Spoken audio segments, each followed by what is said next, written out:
I didn't buy this bike to go bigger or faster. I bought it because it fits into my life in a way that other activities don't. This is my first e-mountain bike. It's a specialized Turbo Levo Generation 4.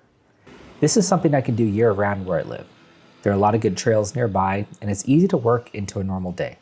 I can load the bike on the back of the car, go ride, and be home a couple hours later. I love boating and still do it, but it's so weather dependent and a much bigger production.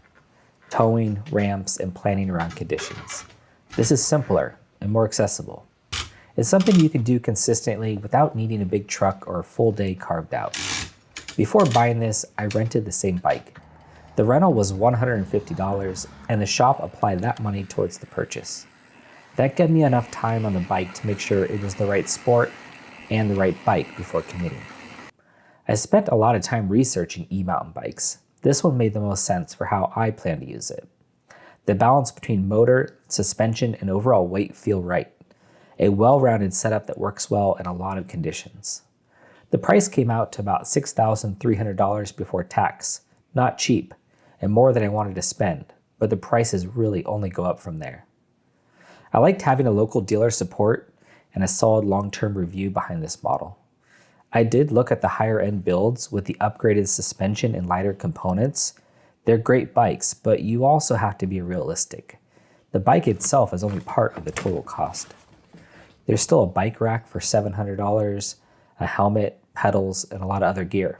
And where I live, theft around the trailheads is something you have to think about. I didn't want to overdo it on the first one. And I already have to worry about parking and leaving the bike unattended, which I don't plan to do. This felt like the right starting point. A good bike, good support, and good value without going overboard out of the gate. Before the first ride, I'm doing a quick wipe down and inspection. Just enough to remove the factory residue so I can clearly see the bike. Plus, I'm going to be doing a ceramic coat in the next video. New bikes typically arrive with grease and dust from the packaging and transport, and once that's off, it's easier to spot anything loose, rubbing, or misaligned.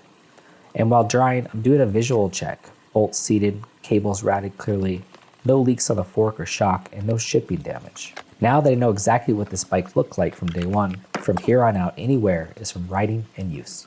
In the next video, I'm going to show you how I can ceramic coat the bike so that the mud will wash off a lot easier. And I'll also be building a bike stand out of wood so I can put it in the garage without it falling over. All right, if you want more e-bike content, please give us a like and a subscribe, and we'll see you in the next video.